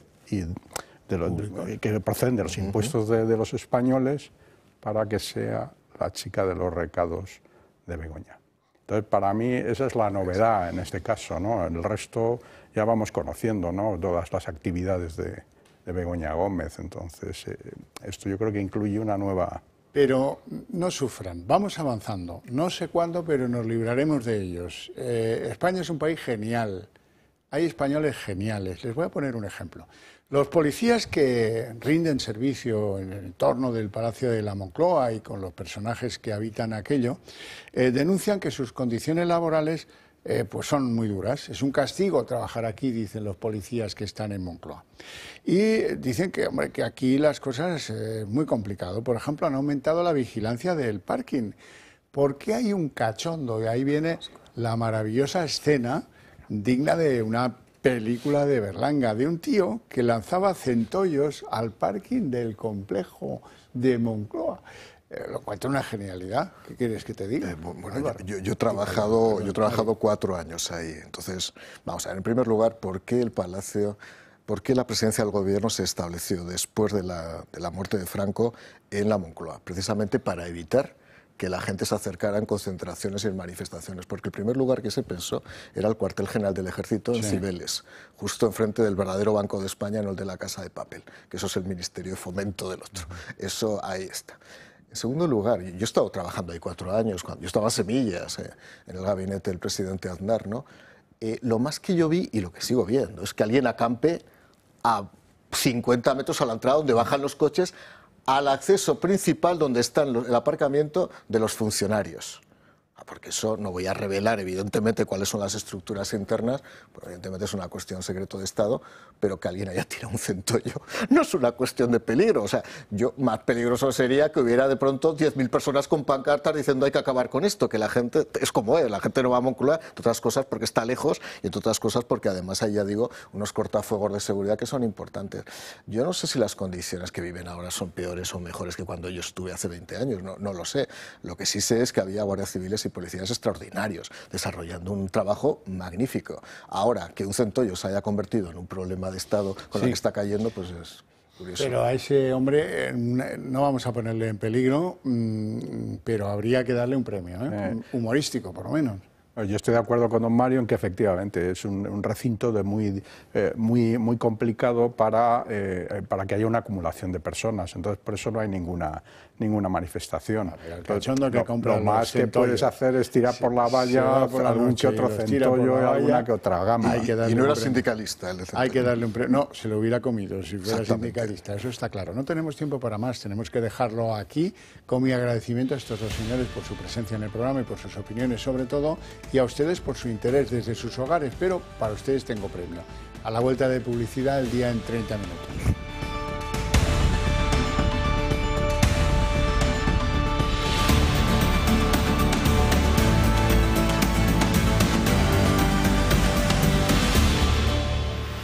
El día en 30 minutos. Pedro Sánchez, inasequible al desaliento, dice en un punto de orgullo absolutamente indescriptible que va a acabar la legislatura y que luego lo que venga.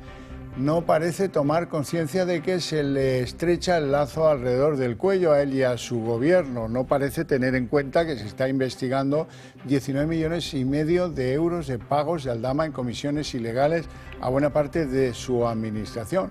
Pero así es Sánchez en estado puro y él no quiere hacer caso a estos rumores insistentes, bulos, como dice él, de la derecha, los que ahora remeten contra buena parte de su familia política y personal. Sí, Sánchez es consciente de que el partido atraviesa un momento especialmente crítico y más después de lo conocido ayer acerca de la revelación de secretos del fiscal general del Estado. La UCO no solo probó ayer que Álvaro García Ortiz tuvo un papel clave, sino que las últimas informaciones sobre Juan Lobato destapan que todo se orquestó desde la Moncloa. Hoy el líder del Partido Socialista madrileño no dimite y es más, acusa al Partido Socialista de entregarle una información ilícita y de lincharle por querer cuestionarla.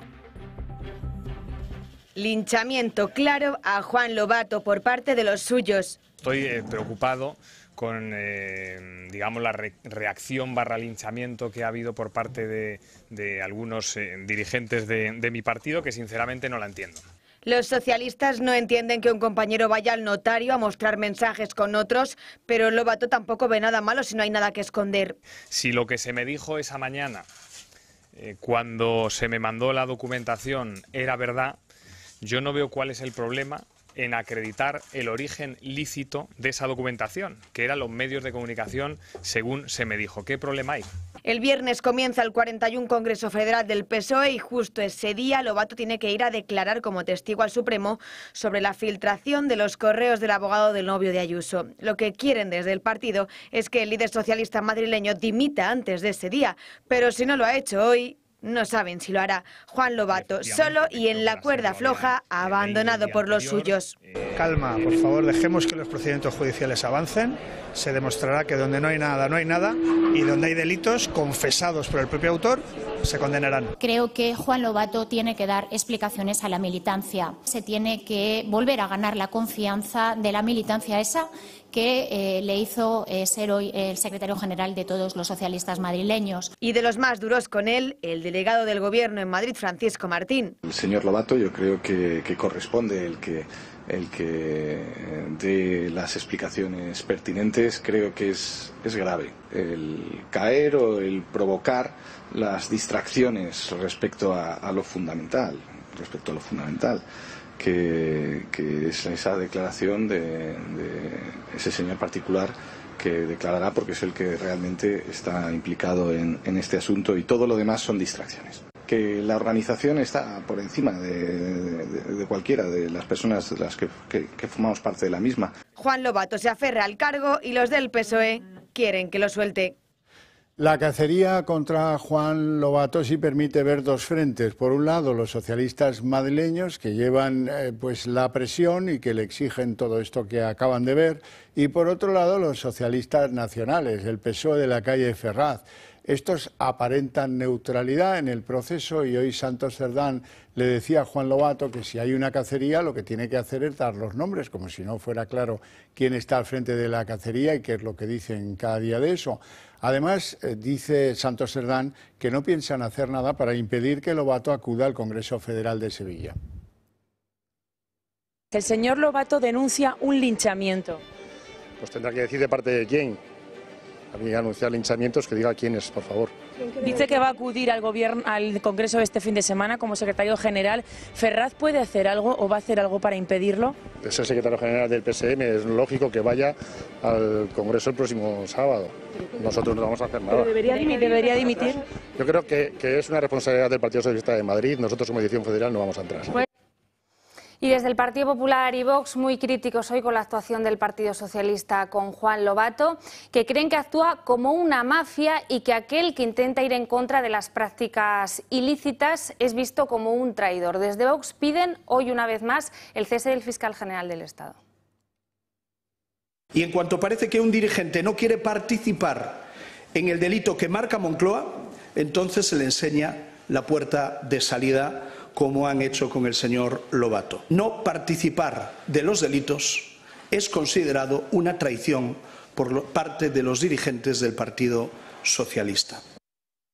Dado un escrito para pedir el cese del fiscal general del Estado. Bueno, las declaraciones del señor Lobato lo que vienen a reafirmar es lo que ya sabíamos, es que el Partido Socialista se comporta como una auténtica mafia, porque lleva a cabo prácticas mafiosas.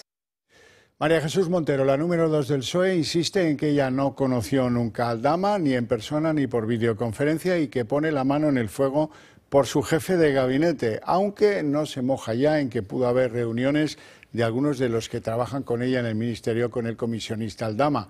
Sí dice que conoce a Koldo, pero de lejos, por su complexión le reconoce eso, y enseguida volver a la carga contra Ayuso porque forma parte de ese guión que siguen al pie a pie juntillas, y que dice que no hay que desviarse de lo fundamental porque Ayuso mintió sobre su novio. Lo importante es que uno no puede desviarse realmente de lo importante de este tema, y lo importante de este tema es que aquí hubo una presidenta de la Comunidad de Madrid que mintió, y su director de gabinete, a propósito de la situación procesal de su novio, de su pareja, y por tanto poco hay que desviar el foco de eso, que es lo fundamental. Y ajeno a todos los escándalos que cercan a su gobierno, hemos visto a Pedro Sánchez triunfante, dándose un baño de masas en ese Congreso Federal de UGT, en el que ayer vimos a otros líderes, como al líder del Partido Popular, Alberto Núñez Feijóo. Pedro Sánchez ha sacado pecho de todos los avances sociales que dice han salido adelante gracias a su gobierno, y asegura que la derecha, a través del bulo y la mentira, quieren acabar con él y con su gobierno precisamente por todas estas transformaciones sociales. Él asegura que, pese a todos estos escándalos que cercan a su gobierno, va a seguir más allá de 2027. A mí cuando me dicen, aguanta Pedro, ánimo, yo lo agradezco mucho, de verdad, de corazón. Pero os digo una cosa,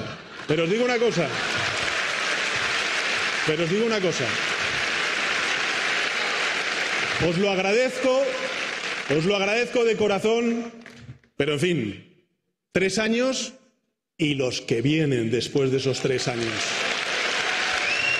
Y los que vienen. Pedro Sánchez ha pasado como un torbellino por ese congreso de la UGT en Barcelona. Allí ha dicho que él ganó las elecciones de 2023 y que agradece a los que le piden que aguante, pero que no le hace ninguna falta, porque él va a seguir los 3 años que quedan de legislatura y luego los que vengan. Inasequible al desaliento. Así quiere mostrarse. Y de la corrupción, pues que esos son bulos y mentiras de la derecha. Vive en un horizonte paralelo. La realidad de su futuro está hoy por hoy en los juzgados. Lo demuestran las investigaciones de la UCO en base a documentos aportados por Aldama y cuyo contenido tiene que ver con los móviles del comisionista. Y allí hay mensajes muy llamativos que mantuvo en conversación con algunos ministros y altos cargos del gobierno del PSOE. La UCO también trabaja con 19,5 millones de euros, que son los fondos para la corrupción que repartía Aldama generosamente y de los que solo conocemos a 2 receptores o presuntos receptores. Ábalos, 2 millones de euros. Koldo García, medio millón de euros. Pero la lista es muy larga y va a traer muchas sorpresas. Hoy aparece uno de esos negocios ilícitos por adjudicaciones a la constructora Cibis Global. Un negocio que puso de los nervios a Santos Cerdán porque discutían eso del cupo, eso de si te corresponde a ti o a mí cobrar las comisiones ilegales. A pocos días de su congreso, la consigna del PSOE es llamar a la calma. Una calma difícil cuando las hostilidades por el caso Lobato ya dejan muy claro los métodos de Moncloa y del PSOE con Díaz Ayuso. Bueno, y para añadir más leña al fuego, el PSOE madrileño es una de las federaciones cuyo liderazgo está en estos momentos pendiente de renovación. Tanto la continuidad de Lobato como la de otros 6 varones socialistas va a ser estudiada en el 41 Congreso del PSOE, que se va a celebrar a lo largo de este fin de semana en la ciudad de Sevilla. ¿Qué sabemos de estos relevos? Bueno, de momento que Javier Lambán no se va a presentar a la reelección, desconocemos quién va a ser su sustituto, y que el 1 de febrero Castilla y León votará si se presenta una alternativa a Tudanca. Recordarán ustedes que Ferraz prohibió a esta federación celebrar primarias precisamente antes de este congreso. En Andalucía no hay una alternativa clara hoy a Juan Espadas. Por cierto, que una de las ausencias más destacadas será la del expresidente del gobierno, el andaluz también Felipe González, porque asegura le invitaron tarde. Y otra figura que tampoco estará presente, pero que seguro sobrevuela la mente de más de uno, es la de Víctor de Aldama. Mientras la investigación se centra en las supuestas mordidas a Santos Cerdán y al jefe del Gabinete de Hacienda, hoy la ministra María Jesús Montero pone la mano en el fuego por ellos y niega reuniones con el comisionista. El PSOE ha pedido personarse en las 2 causas abiertas contra Aldama. Arropada por los suyos, María Jesús Montero niega que conociera a Víctor de Aldama. ¿Usted conocía al señor Aldama? No, nunca, jamás me he reunido con el señor Aldama, ni presencialmente, ni por videoconferencia. Pone la mano en el fuego sobre su jefe de gabinete. Carlos Moreno es un magnífico servidor público, es una persona sobre la que tengo absoluta confianza. Pongo la mano en el fuego. Y también sobre su compañero Santos Cerdán. Ambos, según Aldama, habrían cobrado de la trama 25.000 y 15.000 euros de manera respectiva. En la comisión del caso Koldo que se desarrolla en el Senado, la de Hacienda ha contestado siguiendo la estrategia del PSOE, aunque afirma, eso sí, que conocía al exasesor de Ábalos, Koldo García, y que su número 2 se reunió con él en más de una ocasión. Yo lo había visto. Conocer es quizás una expresión mucho más profunda. Creo que es un hombre que llama la atención por su corpulencia. Sobre el director de gabinete de un ministerio como el de Hacienda, pues evidentemente todo el mundo, insisto, tiene el teléfono. En paralelo, el juez del caso Koldo ha tomado declaración como imputada a la secretaria de Víctor de Aldama en la Audiencia Nacional y causa junto con la de los hidrocarburos en la que el Partido Socialista ha pedido personarse. Según Anticorrupción, Piedad Losada, que lleva más de una década trabajando con el empresario Aldama, le habría ayudado a ocultar sus bienes en Portugal. En su declaración ha negado cualquier cobro de comisiones e incluso ha admitido que lleva sin cobrar desde el mes de enero, desde que se dio de baja por incapacidad. Koldo García sigue insistiendo en que ni él ni nadie de los señalados por Aldama ha cobrado un solo euro de la trama. Pero lo cierto es que sobre el tema de los cupos, una adjudicación a una constructora de Galicia provocó en su día el enfado del secretario de Organización de los Socialistas. Santos Cerdán controlaba las adjudicaciones correspondientes al País Vasco y habría recibido los 15.000 euros en un sobre en mano como disculpa al haber irrumpido con la adjudicación gallega en terreno ajeno. La UCO trabaja en dos sentidos. Por un lado, el móvil o los móviles de Aldama y sus mensajes cruzados con ministros y altos cargos del gobierno. Y por otro, cómo fue el reparto de esas comisiones ilegales. Sabemos que el monto son 19,5 millones de euros. ¿Y qué conocemos del reparto? Pues apenas dos detalles. El de Ábalos, conocido en la contabilidad de Aldama como el Gran, 2 millones de euros, y el de Koldo, conocido como Goblins, que se llevó medio millón de euros. Así es que quedan todavía muchísimos nombres por aparecer.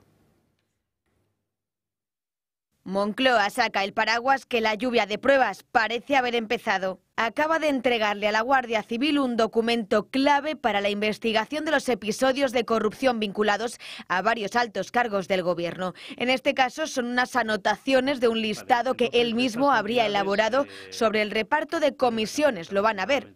En total, Aldama contaba con 19,5 millones de euros destinados a mordidas. En este documento les destacamos el pago de 2 millones para el exministro José Luis Ábalos, el mismo que decía que nunca había recibido dinero de Víctor de Aldama. Lo que pasa que su nombre directamente no lo van a encontrar. El Gran es el mote que el comisionista usaba para él en sus anotaciones. Así lo aseguró Aldama en sede judicial, que de esta manera es como se refería al ministro Ábalos. Pero no es el único que llama la atención. Koldo García, el asesor de Ábalos, está anotado como Goblins. A él se le apuntan medio millón de euros y al lado de la cifra escribió la palabra casa. La UCO sospecha que es el dinero del chalet de Sotogrande que se alquiló para Ábalos. Hay muchos otros apodos en la lista que aún no sabemos a quién se refiere Aldama, como Volarque, J. Core, Israel, Cristian o Bernardo, que reciben 3 millones de euros, uno 200.000, 100.000 euros y otros 200.000. Víctor de Aldama se ha comprometido a colaborar en todos los procedimientos que tiene abiertos y va por buen camino. Y curioso esto que les vamos a contar. La propia Begoña Gómez ha confirmado que un alto cargo de Moncloa hacía las veces de secretaria de su máster. Ha sido a través de unos documentos aportados al juez Peinado en los que ella pretendía demostrar que si firmó unos pliegos del software que ahora mismo se está investigando fue porque la propia Universidad Complutense se lo pidió. El problema es que en esos mismos documentos firmados la persona que en todo momento está en comunicación con la Complutense es Cristina Álvarez, este alto cargo de presidencia que varios medios de comunicación señalaban y con razón estaba haciendo las veces de secretaria de Begoña Gómez. Y en la Complutense ha dimitido el vicerrector Ubaldo Cuesta, alegando motivos personales y de salud, pero la dimisión se produce justo después de que Cuesta denunciara a Jorge Clemente, el decano de Ciencias de la Información, por acoso cuando le reclamaba insistentemente información sobre las cátedras de Begoña Gómez en la Universidad Pública. Y en Valencia el número de fallecidos ya asciende a 222 después de que se confirmase en el día de ayer el hallazgo de un nuevo cadáver en el municipio de Vilamarchant. El cuerpo sin vida estaba sumergido en el agua y han intervenido buzos del Instituto Armado en un dispositivo en el que también han participado los GEAS. Esta víctima aún no ha sido contabilizada en el último balance oficial que cifraba en 5 el número de desaparecidos. Y las alcaldesas de diversos municipios afectados por la dana, es el caso de Paiporta, de Catarroja y de Benetúser, unen fuerzas para pedir que puedan participar en el CECOPI. Ellas aseguran que pese a que ha pasado ya un mes desde que se desató la tragedia en Valencia, los avances que han tenido lugar no han sido suficientes. ¿Cuáles son las mayores urgencias que piden llevar a cabo en los próximos días? Destacan la retirada de lodos en garajes, huecos de ascensor y sótanos privados y sobre todo la reapertura segura de los centros educativos, porque dicen las familias se sienten totalmente abandonadas. Critican que en el CECOPI se toman decisiones sin estar en el terreno y piden participar para que esa coordinación con los municipios mejore. Por cierto, que en las últimas horas hemos sabido que Mazón ha decidido suprimir el tope salarial para los nuevos consejeros, dice, para hacer frente a la nueva emergencia. El Gobierno reitera que 45.000 autónomos van a ser obligados a devolver las ayudas que recibieron en tiempos del COVID. Obliga a la devolución pese a que la normativa que facilitó la entrega de ayudas tuvo que ser corregida varias veces porque era poco clara, porque no se sometía a la regulación jurídica y porque tenía evidentes fallos en su falta de previsión. Muchos de esos autónomos cesaron en su actividad después del COVID, algunos incluso han fallecido y muchos manifiestan que son incapaces de devolver esas ayudas. Y en la página internacional, Netanyahu ha decidido aceptar un alto el fuego de 60 días con Líbano. Todavía esta decisión tiene que ser sometida al resto de su gobierno y Netanyahu lo deja claro, solo acatará esta tregua de 60 días si Hezbollah por su parte decide también respetarlo. Netanyahu defiende que va a aprovechar esta tregua para centrarse en la amenaza iraní, para que descansen sus tropas, además de para aislar a Hamás, donde aún se mantiene la contienda. Netanyahu insiste en que Hezbollah ya no es el mismo grupo, que lanzó una guerra contra ellos y que la operación terrestre en el sur del Líbano les ha hecho retroceder décadas. Y polémica también en Estados Unidos después del último anuncio de Donald Trump de que impondrá aranceles a Canadá, a México y a China desde el primer día que tome posesión. Su objetivo es acabar con la invasión de inmigrantes ilegales, esto dice él textualmente, y con la llegada de drogas como el fentanilo. La reacción de los tres países no se ha hecho esperar. Los primeros han sido los mexicanos, la nueva presidenta Claudia Sheinbaum, que pide calma ante los mercados ante la volatilidad en el tipo de cambio. Bueno, vamos con los retratos al rey y a la reina, Leticia. Nunca habían dado tanto que hablar, desde luego, unas fotografías de los monarcas. Han sido tomadas por la conocidísima fotógrafa Annie Leibovitz, premio Princesa de 2021, y desde hoy pueden ser vistas por todo el público en la sede del Banco de España. Hace 9 meses se tomaron ya estas imágenes después de una sesión de más de 5 horas en el Palacio Real. En ellas se puede ver a la reina vestida de Balenciaga. Ahí la están viendo en pantalla. Desde luego muchos destacan su aire hollywoodiense y el rey, por su parte, con el traje del ejército, un poco más sombreado que ella, que ha sido una de las cosas de capitán general. De capitán general. Bueno, pues hasta aquí el día en 30 minutos. Les deseamos una feliz noche a todos, especialmente a aquellos que deciden continuar con el Toro TV. Y les dejamos con Sandro Meco. Hasta mañana.